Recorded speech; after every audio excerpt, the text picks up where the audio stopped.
Hello everyone. तो बेटा इस वीडियो लेक्चर के अंदर हम कंप्लीट केमिस्ट्री के कुछ एनसीईआरटी के सेगमेंट्स करने वाले हैं। फ्यू मिनट्स इन्वेस्टमेंट सीरीज, ये स्पेशली इसी पर्पस के लिए कि कम टाइम के अंदर आप कंप्लीट एनसीईआरटी के उन इंपॉर्टेंट पार्ट को एक बार रिवाइज कर लें जो एग्जाम के पॉइंट ऑफ व्यू से इंपॉर्टेंट है। इस वीडियो को देखने से पहले बेटा एक बार हिडन जेम्स की वीडियो आपने एक बार देखी हुई होनी चाहिए, क्योंकि जो हिडन जेम्स के अंदर पोर्शंस थे वो मैंने इसमें एक्सक्लूड किए हैं, अदरवाइज वीडियो बहुत लंबी बनती। तो सिर्फ केमिस्ट्री के सेगमेंट को 20 मिनट्स अराउंड लगेंगे इस वीडियो में, मतलब मैक्सिमम मैंने कंपाइल करके कॉम्प्रेस करके इसको 20 मिनट तक रिड्यूस किया है। तो स्टार्ट करते हैं बेटा। आपको सिर्फ इसको सुनना है, कॉपी पेन अपने पास रखिए, साथ साथ लिखेंगे, लिखने से आपको याद होगा। सबसे पहले बेटा एक Fe+H2 Fe3O4 + H2 एक रिएक्शन गिवन है। इसको बैलेंस करने के लिए पेपर में आ सकता है। Fe3O4 आपको पता है बेटा Fe और Fe2O3 का कॉम्बिनेशन है, आयरन का ऑक्साइड है। जब बैलेंस किया तो बना 3Fe+4H2 Fe3O4+4H2, और साथ में एक रिएक्शन पे नजर नहीं जाती, CO+2H2 340 एटमॉस्फेरिक पे कंप्लीट द रिएक्शन करने के लिए भी आ सकती है। CH3OH मिथेनॉल बनेगा बेटा जब कार्बन मोनोऑक्साइड को हम हाइड्रोजन के साथ रिएक्ट करेंगे। कई बच्चों की ये कंफ्यूजन होती है कि 340 ATM क्या है। ATM stands for atmospheric pressure. इसको भी बैलेंस करने के बारे में पूछा जा सकता है। जब हम इसको बैलेंस करेंगे तो बैलेंस करने के बाद बेटा हमारे पास अलग प्रोडक्ट आएंगे। नेक्स्ट वन, प्रोडक्ट सेम रहेंगे, मतलब एटम्स का नंबर चेंज होगा। Next one, other example of exothermic reactions are burning of natural gas. याद रखेंगे बेटा एक्सोथर्मिक है, मीथेन को जला रहे हैं, किसी को भी जला रहे हैं तो वो एक्सोथर्मिक है, हीट निकलेगी। रेस्पिरेशन भी एक्सोथर्मिक है। अगर प्रूव करने के लिए आएगा तो आप उसकी रिएक्शन लिखेंगे, प्रोडक्ट में आप एनर्जी और हीट निकलती हुई दिखाएंगे और साथ में थ्योरेटिकल पार्ट लिखेंगे। देखो प्रोडक्ट में आपको एनर्जी नजर आ रही है। थर्ड एग्जांपल है the decomposition of vegetable matter into compost. जब कंपोस्ट बनती है, खाद बनती है, वो भी एक्सोथर्मिक है बेटा। बच्चे इसको एंडोथर्मिक लिखते हैं, काफी लोगों को कंफ्यूजन हो जाती है। शायद मैंने भी एक वीडियो में इसको एंडोथर्मिक बोला था, बट इट इज एक्सोथर्मिक। इस डायग्राम के अंदर बेटा, ये पिछली वीडियो में भी था, बट यहाँ पे देखो कुछ कुछ सेगमेंट्स लिख रखे हैं। वाफ्टिंग गैस जेंटली टुवर्ड्स नोज, मतलब कुछ क्या आपको इंपॉर्टेंट पॉइंट याद रखने हैं इस एक्सपेरिमेंट के दौरान। किसी के माउथ की तरफ कोई नेबर्स आपके साथ में खड़ा हुआ एक्सपेरिमेंट कर रहा है, उसकी तरफ आप एकदम से नहीं लेके जाओगे, स्लाइटली गैस को नोज की तरफ लेके जाओगे ताकि आप उस पंजेंट स्मेल को फील कर सको। SO2 और SO3 गैस प्रोड्यूस होती है।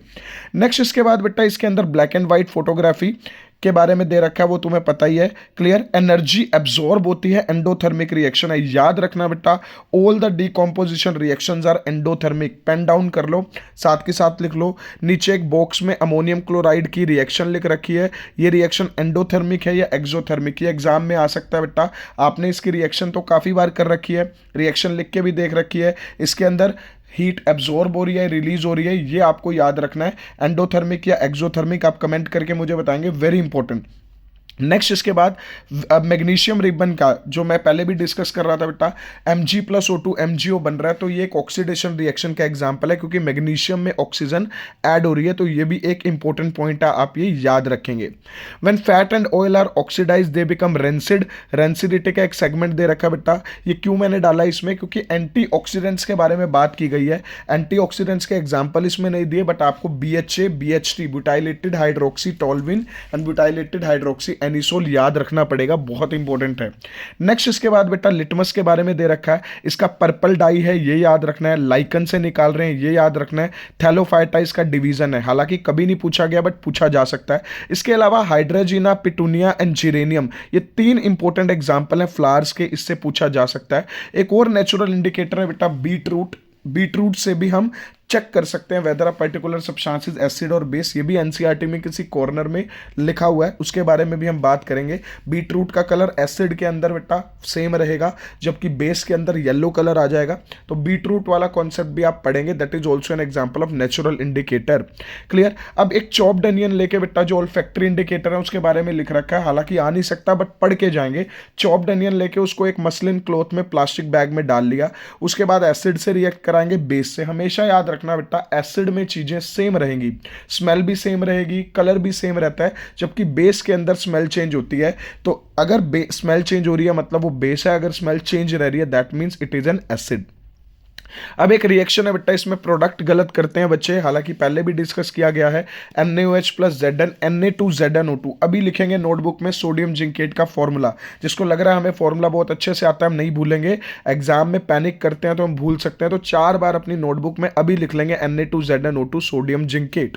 नेक्स्ट बेटा डायग्राम दे रखा है, हालांकि इस पर डायरेक्ट क्वेश्चन तो नहीं आएगा, बट यहाँ पे रिएक्शन हो रही है HCl की रिएक्शन Na2CO3 के साथ, और आपको पता है बेटा जब ये रिएक्शन होगी तो CO2 निकलेगी। तो इसमें ऑब्जर्वेशन पे क्वेश्चन आ सकते हैं, क्या क्या होगा, CO2 गैस निकलेगी, CO2 turns lime water milky, तो राइट हैंड साइड पे टेस्ट ट्यूब में देखो लाइम वाटर है और वो मिल्की होता हुआ दिखा रखा है, तो इसके ऊपर एजर्शन रीजनिंग या MCQ क्वेश्चन बनने के चांसेस है, PYQ है। लाइमस्टोन, चाक, मार्बल, ये बेटा कैल्शियम कार्बोनेट के अलग अलग नेम है, मैंने पहले भी तुम्हें बताया, एग शेल आ जाए, क्रश एग शेल आ जाए, ठीक है, मार्बल आ जाए, ताजमहल पे क्वेश्चन आ जाए, ये सब के सब क्या है, कैल्शियम कार्बोनेट है, CaCO3, तो ये भी आप अच्छे से मार्क करेंगे अपने माइंड में। फिर उसके बाद बेटा यहां पे ये सेगमेंट मैंने क्यों उठाया था, blue green colour of solution is due to copper chloride. बच्चे गलत करते हैं बेटा, अभी लिखो कॉपर क्लोराइड के ब्रैकेट में सेकंड भी डालते हैं और इसका कलर होता है blue green, very very important. Next ये मैंने इसलिए सेगमेंट डाला बेटा, H3O पॉजिटिव और H पॉजिटिव सेम है। जब HCl कोई भी एसिड वाटर से रिएक्ट करेगा बेटा तो H पॉजिटिव आयन बनेंगे, ये H positive ion H3O positive ion की फॉर्म में भी लिखे जा सकते हैं, तो H3O आ जाए पेपर में, H आ जाए, बिल्कुल सेम है, दोनों H पॉजिटिव आयन को रिप्रेजेंट करते हैं। अब ये जो पूरा प्रोसेस बता रखा है बेटा, यहाँ पे तो तुम्हें पता है कि डाइल्यूशन करते टाइम पे हमें ध्यान रखना है कि एसिड को पानी में डालना है ताकि हीट एब्जॉर्ब हो जाए। नीचे वाली 3 लाइन अगर आप देखोगे बेटा, डाइल्यूशन का मतलब क्या है, decrease in the concentration of H3O and OH negative ion per unit volume, ये बहुत इंपॉर्टेंट डेफिनेशन है बेटा डाइल्यूशन की। और जो ऊपर वाला पैराग्राफ है उसके बेसिस पे एक ऐसा सिंबल भी दे रखा है NCERT में कि एसिड्स आर हाईली कोरोसिव, हो सकता है इसी सिंबल के बेसिस पे कुछ क्वेश्चन बन जाए, तो आपको याद रखना है डाइल्यूट करते टाइम पे कभी भी याद रहे हम पानी को एसिड में नहीं डालेंगे क्योंकि रिएक्शन काफी एक्सोथर्मिक होती है। नेक्स्ट ये ऐसा चार्ट आपको मिलेगा, आप सबने इस चार्ट को देख रखा बेटा, 0 to 7 एसिड, 7 to 14 बेस, और 0 to 7 में भी जो शुरुआत वाले 0 to 4 है वो स्ट्रॉन्ग एसिड होते हैं, 4 to 7 भी को तुम्हें पता है सारा। इसके अंदर H पॉजिटिव और OH नेगेटिव की कॉन्सेंट्रेशन आपको पता होनी चाहिए। एसिड के पास बेटा एसिड H पॉजिटिव आयन के धनी होते हैं और बेस OH नेगेटिव आयन के धनी होते हैं, ये आपको पता होना चाहिए। जब भी डाइल्यूट करते हैं, पानी डालते हैं, तो pH हमेशा 7 की तरफ ड्रैग होगी। एक इंपॉर्टेंट क्वेश्चन बनता है कि माउथ की जो बेटा pH होती है वो खाना खाने से पहले और खाना खाने के बाद चेंज होती है, क्यों? जैसे ही आप खाना खाते हो बेटा, एसिड फॉर्मिंग बैक्टीरिया बहुत ज्यादा एक्टिवेट होते हैं, वो एसिड रिलीज करते हैं, तो कई बार ऐसा देखा जाता है कि खाना खाने के बाद हमारी pH माउथ की कम होती है। तुम्हें एसिडिटी फील होती होगी माउथ में स्वीट खाने के बाद, तो यही उसका रीजन है। pH इन अवर डाइजेस्टिव सिस्टम, डाइजेस्टिव सिस्टम के अंदर बेटा pH बहुत इंपॉर्टेंट है। लास्ट लाइन में milk of magnesia is a mild base, कईयों को कंफ्यूजन होती है कि ये माइल्ड बेस है या नहीं। देन उसके बाद कॉमन सोल्ट के बारे में एक लाइन लिख रखी है बेटा कि इसको भी बिल्कुल mined like a coal, last line देखेंगे, rock salt is mined like a coal, very important line, it is written, तो आपको पता होना चाहिए, क्वेश्चन नहीं आ सकता बट इंपॉर्टेंट है। नेक्स्ट क्लोर एल्कली प्रोसेस में बेटा डायग्राम में ना हाइड्रोजन के ब्रैकेट में एप्लीकेशन लिखी है, फ्यूल में, मार्जिनिन मतलब फैट इंडस्ट्री में, अमोनिया बनाने में, लिख लो इसको एक बार, हाइड्रोजन की एप्लीकेशन। सिमिलरली बेटा NaOH पेपर मेकिंग में, फाइबर बनाने में, सोप डिटर्जेंट में, तो एप्लीकेशन बहुत इंपॉर्टेंट है। हाइड्रोजन की तो बेटा रॉकेट फ्यूल की तरह भी यूज होता है हाइड्रोजनेशन रिएक्शन में। NaOH तुम्हें पता है पेपर में, कहीं कुछ समझना है तो इंडस्ट्रियल यूज तो लिख ही सकते हो। क्लोरीन तुम्हें पता है स्विमिंग पूल में डिसइंफेक्टेंट, जर्म्स को किल करने के काम आता है। क्लोरोफ्लोरोकार्बन बनाने के काम आता है, वाटर ट्रीटमेंट में काम आता है। तो बेटा ये एप्लीकेशन लास्ट मोमेंट पे देख के जाओ, पेन डाउन कर लो फटाफट, वीडियो देखते देखते ही याद हो जाएगी। अब बेकिंग सोडा में बेटा अगर आप देखो, बेकिंग सोडा के अंदर अगर हम एडिबल कुछ मिला दें, एडिबल एसिड मिला दें, टार्टरिक एसिड, तो वो बन जाता है बेकिंग पाउडर। उसकी कहानी तुम्हें पता है बेटा, बेकिंग सोडा कड़वा करता था केक को, तो हमें मिलाना पड़ा उसके अंदर टार्टरिक एसिड, तो हमने एक कॉम्बो पैक बना दिया, baking soda plus tartaric acid, तो क्या बनेगा, बेकिंग पाउडर। अब जैसे ही बेकिंग सोडा को हीट करते हैं, बेकिंग पाउडर को हीट करते हैं, पानी में मिलाते हैं, तो CO2 निकलती है और इसी CO2 की वजह से केक बनता है थोड़ा सा फ्लफी एंड सॉफ्ट। क्लियर? इसके बाद बेटा वाटर ऑफ क्रिस्टलाइजेशन वाला पैराग्राफ अगर आप पढ़ना चाहो, यहाँ डिफरेंट सोल्ट्स दे रखे हैं, तो इसमें नंबर ऑफ वाटर मॉलिक्यूल पूछ सकते हैं डिफरेंट सोल्ट्स में। क्लियर, तो ये तुम्हें ऑलरेडी आते ही है। बट एक क्वेश्चन कई बार आता है कि CaSO4 डॉट हाफ H2O, इसका मतलब पानी आधा टूटा हुआ है, पानी का मॉलिक्यूल हाफ ब्रेक है? नहीं, इसका मतलब है दो कैल्शियम सल्फेट ने एक वाटर मॉलिक्यूल को शेयर किया हुआ। अगर दो ने किसी एक को शेयर किया हुआ तो एक के हिस्से में हाफ आया, that's why CaSO4 dot half H2O is written. Very important question, आप लिख सकते हैं इसको।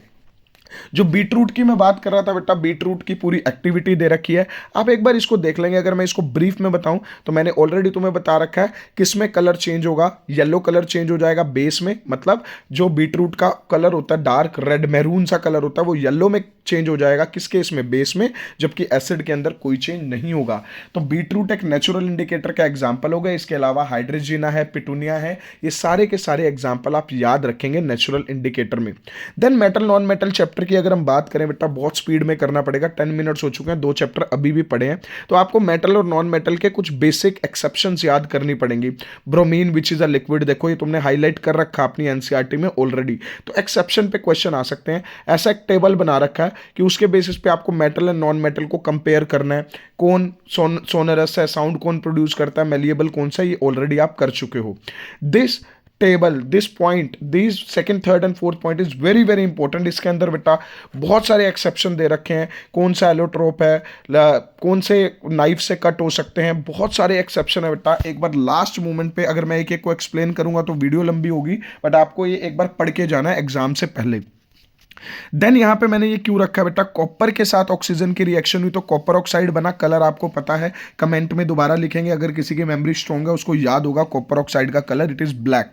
Then aluminium form, aluminium oxide Al2O3 form होगा। अब यहां पे बेटा एक कॉन्सेप्ट आता है प्रोटेक्टिव लेयर का, वो शायद आगे भी डिस्कस होगा, बट यहां पे एक और रिएक्शन है कि एल्यूमिनियम के ऑक्साइड होते हैं एम्फोटेरिक। ये बहुत रिपीटेटिव क्वेश्चन है, कई बार एग्जाम में आया, आप रिएक्शन, आपको लग रहा है कि हमें रिएक्शन आती है, ट्राई कीजिए एक बार रिएक्शन वीडियो पॉज करके लिखने की, जहां मिस्टेक होती है चेक करें। वैसे तुम्हारा सबका ही आंसर सही होगा, बट स्टिल आप एक लास्ट मोमेंट पे इसको पेन डाउन कर सकते हैं।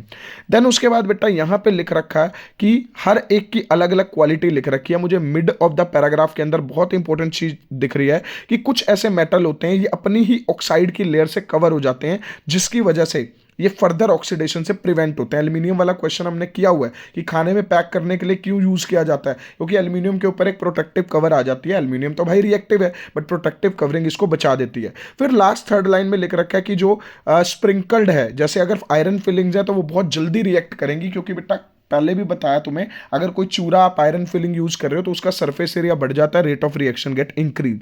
यहां पे बेटा कहानी पूरी पढ़नी पड़ेगी, कौन सा मेटल किससे रिएक्ट करता है। हमेशा याद रखना कैल्शियम और मैग्नीशियम दोनों मॉडरेट हैं, बट कैल्शियम कोल्ड वाटर से रिएक्ट करेगा, मैग्नीशियम, मैगी से याद कराया था, Maggi always required warm water, Luke warm water के अंदर, तो ऐसे रिलेट कर सकते हो कौन किससे रिएक्ट करता है ना, कोल्ड वाटर से, हॉट वाटर से, सोडियम पोटेशियम मैग्नीशियम तो रिएक्ट ही किससे करते हैं, कोल्ड वाटर से करते हैं, क्योंकि वो खुद बहुत रिएक्टिव है। देन यहां पे बेटा एक exceptional case, HNO3 is an oxidising agent, last moment पे पढ़ के जाओगे। जब जब HNO3 से रिएक्ट होगा तो प्रोडक्ट में H2 ना बन के H2O बनेगा, H2 get converted into H2O, आपको ये बात पता होनी चाहिए। बट मैग्नीशियम और मैंगनीज के सामने HNO3 का भी जोर नहीं चलता, वो H2 ही निकालते हैं, पता है तुम्हें। सामने बेटा स्क्रीन पे स्ट्रक्चर दिख रहे हैं, इस पे ज्यादा टाइम क्या ही लगाएं, तुमने स्ट्रक्चर बहुत ज्यादा अच्छे से प्रिपेयर किए हैं। लास्ट मोमेंट पे क्योंकि एनसीईआरटी के अंदर 2 बने हुए, इसके ऊपर NaCl भी, MgCl2 भी है, बट मेरी गट फीलिंग कहती है कि MgCl2 का बहुत बार रिपीट हुआ है, तो एक बार लास्ट मोमेंट पे आप ये आयनिक कंपाउंड का स्ट्रक्चर देख के जाएंगे, जिसमें मैग्नीशियम अपना एक एक इलेक्ट्रॉन डोनेट करके कैटायन बना रहा है और क्लोरीन बना रहा है anion, and MgCl2 get form. Occurrence of metal के अंदर बेटा ओर और मिनरल का एक डिफरेंस आपको पता होना चाहिए। लास्ट लाइन देखो, प्रॉफिटेबली एक्सट्रैक्टेड, प्रॉफिटेबली मतलब कम खर्चे में जिसमें से मेटल निकल जाए, that is called as ore. This is the basic difference. इसके बाद ये टेबल मैंने पिछली वीडियो में भी आपको बोला था, काफी इंपॉर्टेंट है बेटा, हर एक टाइप के मेटल की आपको एक्सट्रैक्शन प्रोसीजर पता होनी चाहिए। पेपर में हो सकता है एक टाइप की आ जाए तो आप एक फ्लो चार्ट बना दोगे, तीनों टाइप की आएगी तो तीनों फ्लो चार्ट, तो ये तो बाय हार्ट आपको याद होना चाहिए कि हम कैसे ओर में से मेटल को एक्सट्रैक्ट करते हैं, वेरी इंपॉर्टेंट। अब यहाँ पे लो इन द एक्टिविटी सीरीज कई बार बेटा पेपर में आया। मर्क्यूरी बेचारा इतना फिसड्डी है, मैंने पहले भी बताया कि उसका ऑक्साइड एक बार आपने बना लिया रोस्टिंग कैल्सिनेशन से, जैसे भी सल्फाइड से ऑक्साइड बना लिया, उसके बाद उसको हीट करोगे बेचारा अपना मेटल ऑक्सीजन लूज कर देगा। और नीचे कॉपर की रिएक्शन तो सेल्फ रिडक्शन की दे ही रखी है। जो कॉपर ऑक्साइड है उसको कॉपर सल्फाइड के साथ रिड्यूस कराते हैं तो हमें कॉपर मिल जाता है। तो ये रिएक्शन भी लास्ट मोमेंट पे आइज क्लोज करके एक बार पेन डाउन करोगे, बहुत इंपॉर्टेंट है, आ सकती है एग्जाम में। देन स्मेल्टिंग के बारे में बता रखा है, रिडक्शन बाय कोक, ये भी आप एक बार देख लेंगे। देन उसके बाद रेलवे ट्रैक वाला जो है दैट इज थर्माइट रिएक्शन, जितनी बार भी आप इस रिएक्शन को लिखोगे उतनी बार कम है, तो लास्ट मोमेंट पे एक बार पेन डाउन करना है, कर लो। Fe2O3 प्लस Al, तो Fe बनेगा, लिक्विड लिखना जरूरी है क्योंकि मोल्टन बनेगा और साथ में हीट निकलेगी, एक्सोथर्मिक है बेटा, याद रहे हीट निकलेगी। ये डायग्राम के तो क्या ही कहने, बहुत बार तुमने कर रखा है। इसके अंदर बेटा जो एनोड मड है इस पे क्वेश्चन आ सकता है, इंप्योरिटीज सेटल हो जाती है एनोड के नीचे, that is called as anode mud. इसमें कुछ प्रेशियस मेटल आपको मिल सकते हैं बहुत नैनोग्राम में, तो ये इंपॉर्टेंट पॉइंट है। इलेक्ट्रोलाइट इसके अंदर क्या यूज कर रखा है, कॉपर सल्फेट। देन इसके बाद बेटा यहाँ पे कुछ लिख रखा है कि कोरोजन से पहले कुछ इंट्रोडक्शन भूमिका बांध रखी है, ग्रीन कोट क्रिएट होता है। आपको पता है CuCO3 dot COH twice, copper का जो आपके घर में वेसल भी होते हैं वो ग्रीन हो जाते हैं, क्यों हो जाते हैं, तो ये सारे आपको पता होने चाहिए। ये एक्टिविटी हमने पिछले वीडियो लेक्चर में भी डिटेल में करी है, बट इसमें कुछ कुछ बातें याद रख लेना बेटा। एनहाइड्रस कैल्शियम क्लोराइड है तो वो ड्राइंग एजेंट है, उसका काम है मॉइस्चर को एब्जॉर्ब करना, कहीं पे भी आएगा। और KOH का काम होता है CO2 एब्जॉर्ब करना, एक एक्टिविटी में था। प्रिवेंशन ऑफ कोरोजन में गैल्वेनाइजेशन की डेफिनेशन लास्ट टाइम लिख लो बेटा एक बार, ठीक है। इसके ऊपर हम कोटिंग कर रहे हैं, थिन लेयर ऑफ जिंक, तुम सबको पता है, बट एक बार लिख लोगे तो ज्यादा बेटर रहेगा। प्रिवेंशन ऑफ कोरोजन में गैल्वेनाइजेशन तो सबसे पहले आप लिखेंगे। फिर वो कह रहा है एलॉय अगर बना लेते हो ना तब भी इंप्रूव कर सकते हो आप मेटल की प्रॉपर्टी। इसके मिड वाली अगर आप लाइन देखोगे बेटा, small amount of carbon it become hard and strong. Pure iron तो बेटा इतना सॉफ्ट होता है आप उसको बेंड कर सकते हो, तो आयरन को बेटा अगर किसी दूसरे मेटल के साथ मिक्स करते हैं तो उसकी प्रॉपर्टी चेंज होती है, इसी प्रोसेस को एलोइंग बोलते हैं। क्लियर, और ये बहुत इंपॉर्टेंट प्रोसेस होता है मेटल्स की प्रॉपर्टीज को इंप्रूव करने के लिए। तो ये पैराग्राफ आप एक बार पढ़ सकते हो, वीडियो पोज करके भी आप पढ़ लोगे। देन उसके बाद बेटा carbon and its compound start होता है, तो उसमें C4 पॉजिटिव C4 नेगेटिव वाला केस है कि भाई कार्बन को क्या जरूरत पड़ रही है कि वो आयनिक नहीं बना पा रहा, कार्बन कोवलेंट ही क्यों बनाता है बेटा, कार्बन का इतना लेवल नहीं है वो 4 इलेक्ट्रॉन लूज कर सके, एनर्जी क्राइसिस है।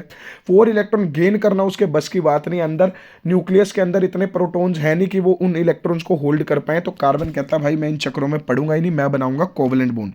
सिंपल सा कॉन्सेप्ट है, पता है तुम्हें। देन उसके बाद कंप्रेस नेचुरल गैस के बारे में थोड़ा सा लिख रखा था तो मैंने यहाँ पे डाल दिया। Clear, biogas and compress natural gas, methane का एप्लीकेशन लिख रखा है, शायद आ जाए एग्जाम में, बट चांसेस थोड़े से कम है। देन उसके बाद बेटा यहाँ पे 3 स्ट्रक्चर बना रखे हैं, तुमने ऑलरेडी स्ट्रक्चर बना रखे हैं। इसमें वैसे तुम्हें कंपैरिजन वगैरह सब आता है, बट बकमिस्चर फ्लोरीन के बारे में ना आर्किटेक्ट का नेम है, तो इससे रिलेटेड कुछ अगर आ सकता है तो शायद आ जाए, तो ये उस आर्किटेक्ट के नेम पे पड़ा था। क्लियर, C60 होते हैं नंबर ऑफ हेक्सागन और पेंटागन, अगर एनसीईआरटी में मेंशन है तो आप देख के जाना। बकमिस्चर फ्लोरीन को अंडररेट मानते हैं, बट क्या पता इस बार एग्जाम में उसमें क्वेश्चन मिल जाए। देन उसके बाद कार्बन की बेटा कुछ विशेषताएं बता रखी है। मुझे जो सबसे ज्यादा इंपॉर्टेंट लाइन लग रही है वो थर्ड लास्ट लाइन आप देखो, क्लियर, फोर्थ लास्ट लाइन है, one reason for the formation of strong bond by the carbon the small size. ये लाइन कई बच्चे इग्नोर करके जाते हैं, कार्बन का साइज छोटा इस वजह से इसकी बॉन्डिंग बहुत स्ट्रॉन्ग होती है, तो ये भी कार्बन को यूनिक बनाती है। देन ऑर्गेनिक कंपाउंड के बारे में ना बच्चे कई बार पूछते हैं वाइटल फोर्स क्या है बेटा। शुरू में ऐसा लगता था कि ऑर्गेनिक कंपाउंड ना लिविंग ऑर्गेनिज्म से ही सिंथेसाइज होते हैं, क्लियर, वाइटल फोर्स का कॉन्सेप्ट था, बट बाद में वोलर कहता नहीं ऐसा कुछ नहीं होता। उसने क्या किया, यूरिया बना के दिखा दिया अमोनियम साइनेट से। वो कह रहा है कहाँ है लिविंग सिस्टम, मैं तो लैब में ये बना सकता हूं, तो ऐसा जरूरी नहीं है कि वाइटल फोर्स का कॉन्सेप्ट एग्जिस्ट करता है। तो 1828 में उसने डिस्प्रूव किया था, पढ़ के चले जाना, क्या पता इससे रिलेटेड कुछ आपको एजर्शन रीजनिंग में मिल जाए। उसके बाद के स्ट्रक्चर बेटा, ये तो स्ट्रक्चर मैं समझाने अभी बैठूंगा नहीं वीडियो में, बट स्ट्रक्चर एनसीईआरटी में बहुत चमकदार बने हुए हैं। हो सकता है एग्जाम में आपको इथीन, मीथेन, इथाइन में से इलेक्ट्रॉन डॉट स्ट्रक्चर आपके पास आ जाए। क्रॉस एंड डॉट भी बोल सकते हैं, इलेक्ट्रॉन डॉट भी बोल सकते हैं, तो इसको एक बार लास्ट मोमेंट पे आप प्रैक्टिस करना चाहो कर लो, अगर आपको आता है तो अच्छी बात है। इन स्ट्रक्चर्स में बेटा बच्चे कंफ्यूज होते हैं, जो आपको स्क्रीन पे दिख रहा है। पहला है साइक्लोहेक्सेन, नॉर्मल कार्बन का हेक्सागन बनाया, वैलेंसी बैलेंस की, नंबर ऑफ बॉन्ड्स काउंट किए, कार्बन कार्बन बॉन्ड पूछे हैं, कार्बन हाइड्रोजन, ये भी आप देख लोगे, जल्दबाजी में गलती नहीं करनी है। मीथेन का स्ट्रक्चर, उसके बाद सॉरी बेंजीन का स्ट्रक्चर तुम्हें पता है, alternate, double and single bond, ये आप अच्छे से दोनों पेन डाउन कर लो अभी। देन ये चार्ट बना हुआ है बेटा, इसकी तो रिक्वायरमेंट, ये तो बहुत बड़ा टॉपिक है, IUPAC नोमेनक्लेचर में यूज होता है। फंक्शनल ग्रुप के नेम्स आपको पता होने चाहिए, उनके सिंबल पता होने चाहिए। कई बार ये भी पूछ सकते हैं कि बताओ कार्बोक्सिलिक एसिड का क्या फॉर्मूला होता है, क्या उसके फंक्शनल ग्रुप का फॉर्मूला है, तो ये कुछ आपको पता होना चाहिए। क्लियर। नेक्स्ट उसके बाद बेटा यहाँ पे होमोलोगस सीरीज की बात कर रखी है। होमोलोगस सीरीज में CH2 का डिफरेंस होता है। मैंने आपको बताया होमोलोगस सीरीज में जितने भी मेंबर्स होते हैं उन सबकी फिजिकल प्रॉपर्टी डिफरेंट होती है, केमिकल प्रॉपर्टी सबकी सेम। वो CH2 से डिफर करते हैं और 14 मास नंबर से, कार्बन का 12, 2 हाइड्रोजन तो 14। देन उसके बाद एक्टिविटी 4.4 में वो कह रखा है कि ब्लू फ्लेम कब बनती है, येलो फ्लेम कब बनती है। तुम्हें पता है घर में कई बार हमारा बर्नर होता है, बर्नर के अंदर खाना फंसता है, तो खाना फंसने से ऑक्सीजन नहीं जा पाती, इस वजह से हमारे पास ऑक्सीडेशन कंप्लीट उसकी बर्निंग नहीं होती, तो हमारे पास ऑरेंज फ्लेम हो जाती है और धुआं निकलता है, दैट इज सूटी फ्लेम। वैसे नॉर्मली नॉन सूटी होती है। ये पैराग्राफ बेटा मैं लाइन टू लाइन तो पढ़ नहीं पाऊंगा, आप पढ़ोगे। सूटी और नॉन सूटी फ्लेम पे क्वेश्चन आ सकता है, वेरी इंपॉर्टेंट। ये रिएक्शन आप सबको पता है, ऑक्सीडेशन रिएक्शन, बट मेरा ध्यान जा रहा है कि MnO4 और K2Cr2O7 दोबारा आप लिखोगे कॉपी में, दोनों के दोनों ऑक्सीडाइजिंग एजेंट है। पेपर में क्वेश्चन पूछ सकते हैं, name two oxidising agent. Then मेरा ध्यान इसमें जा रहा है निकल, जो कि कैटलिस्ट का काम करे। कैटलिस्ट का काम होता है बेटा रेट ऑफ रिएक्शन को इंक्रीज करना। देन यहाँ पे अल्कोहल कैसे लिविंग ऑर्गेनिज्म को अफेक्ट करता है, पिछली वीडियो में भी था, इसको एक बार पढ़ लेना। मिथेनॉल होता है, बड़ा ज्यादा टॉक्सिक होता है, मिथेनॉल भी टॉक्सिक होता है। क्लियर। आई ब्लाइंडनेस कर सकता है, तो ये इंपॉर्टेंट है। आप पॉज करके वीडियो पढ़ो इसको आराम से, आपको कुछ ना कुछ इसमें से मिलेगा। अल्कोहल को बेटा फ्यूल की तरह भी यूज किया जाता है, आपको ये पता होना चाहिए। कुछ कंट्रीज में पेट्रोल की जगह इसको यूज किया जाता है, तो ये एक इंपॉर्टेंट पॉइंट है। और अल्कोहल जब बर्न होता है तो क्लीन फ्लेम होती है, ब्लू कलर की, नॉन सूटी। इथेनोइक एसिड की फिजिकल प्रॉपर्टी भी मेन लिख लो, कभी आई तो है नहीं, बट टेम्परेचर वगैरह पूछ सकते हैं। ये डायग्राम तो बेटा देख के ही तुम्हें पता होना चाहिए एस्टरिफिकेशन क्या है। और ये डायग्राम अगर अभी भी आपको बनाना नहीं आता ढंग से टेस्ट ट्यूब वगैरह, तो हो सकता है ये एग्जैक्ट क्वेश्चन आपको मिले। एस्टरिफिकेशन की एक्टिविटी काफी इंपॉर्टेंट है, सैपोनिफिकेशन की भी एक्टिविटी इंपॉर्टेंट है, आप पढ़ के जाएंगे। नेक्स्ट इसके बाद बेटा इसकी रिएक्शंस हैं, ठीक है। ये रिएक्शंस तुमने अलग से भी कर रखी हैं, वो रिएक्शन आप एक बार पेन डाउन करना चाहो कर लो, बट अगर आपको अच्छे से आती हैं तो कोई जरूरत नहीं है इसको लिखने की। अब डिफरेंशिएट कैसे करेंगे बेटा अल्कोहल और कार्बोक्सिलिक एसिड को, वो बता रहा हूं अभी। ऑक्सीडाइजिंग एजेंट जो ऑक्सीडेशन में हेल्प करें, K2Cr2O7 एंड KMnO4, दो बार लिख लो बेटा, एग्जाम में आ सकता है। अब आपको दो टेस्ट है बेटा जो अल्कोहल और इसको आप डिफरेंशिएट कर सकते हो। आपको पता है litmus test, clear, acidic behaviour जो शो करेगा वो आपके पास कार्बोक्सिलिक एसिड होगा, दूसरा नहीं। सोडियम बाइकार्बोनेट टेस्ट के में क्या होता है बेटा, अल्कोहल में डालेंगे कोई फर्क नहीं पड़ेगा, NaSCO3, जबकि दूसरे वाला रिएक्ट करेगा तो हमें पता चल जाएगा। नेक्स्ट आपके पास पैराग्राफ है बेटा मिसल का। मिसल क्या होती है, इसकी डेफिनेशन इस पैराग्राफ से मिलेगी। स्ट्रक्चर मिसल का नहीं बनाना आ रहा तो बना लो, कुछ नहीं करना। फूल जैसा स्ट्रक्चर है, गोले गोले बाहर की तरफ डालने, टेल अंदर की तरफ डालनी है, बहुत इंपॉर्टेंट स्ट्रक्चर है। मिसल ड्रॉ करना आ सकता है। आयनिक नॉन आयनिक पार्ट के बारे में भी आपको पता होना चाहिए। अब वो कह रहा है कि अगर टीचर के पास हार्ड वाटर नहीं है तो वो हार्ड वाटर खुद से जनरेट कर सकता है लैब कंडीशन में। अब हार्ड वाटर होता क्या बेटा, खारा पानी, क्लियर, जिसके अंदर इंप्योरिटीज मिली होती हैं। अगर आसपास नलका लगा हुआ हार्ड वाटर मिल जाता है, ठीक है। इसमें लिख रखा है कि हार्ड वाटर बनाने के लिए हमें कुछ sulphate, chloride of calcium and magnesium घोलने पड़ेंगे, तो एक अट्रैक्टिव पॉइंट है, पेपर में पूछ सकते हैं। अब हैंड पंप वगैरह भी ऊपर लिख रखा है, आप पढ़ सकते हो। हार्ड वाटर में जब आप डालोगे डिटर्जेंट, हार्ड वाटर के साथ काम कर जाएगा। सोप में कर्डल सा बन जाएगा व्हाइट कलर का, which is called as scum. उसकी रिएक्शन इंपॉर्टेंट है, आप पढ़ लेंगे। होपफुली बेटा इतनी फास्ट बोलने के बाद भी वीडियो कंप्लीट करने में मुझे 23 मिनट्स लग गए, क्योंकि कंप्लीट एनसीईआरटी को कवर करना था। हालांकि जो हिडन जेम्स में पार्ट है मैंने वो कंसीडर नहीं किए, तो वो वीडियो भी आपने जरूर देखनी है। तो ये 23 मिनट्स के अंदर हमने कंप्लीट एनसीईआरटी करने की कोशिश की है। आप सिर्फ इस वीडियो को एक बार देखेंगे, पेन डाउन करेंगे। गुड लक, आपका एग्जाम बहुत अच्छा जाएगा। Clear. Subscribe to this channel and good luck once again.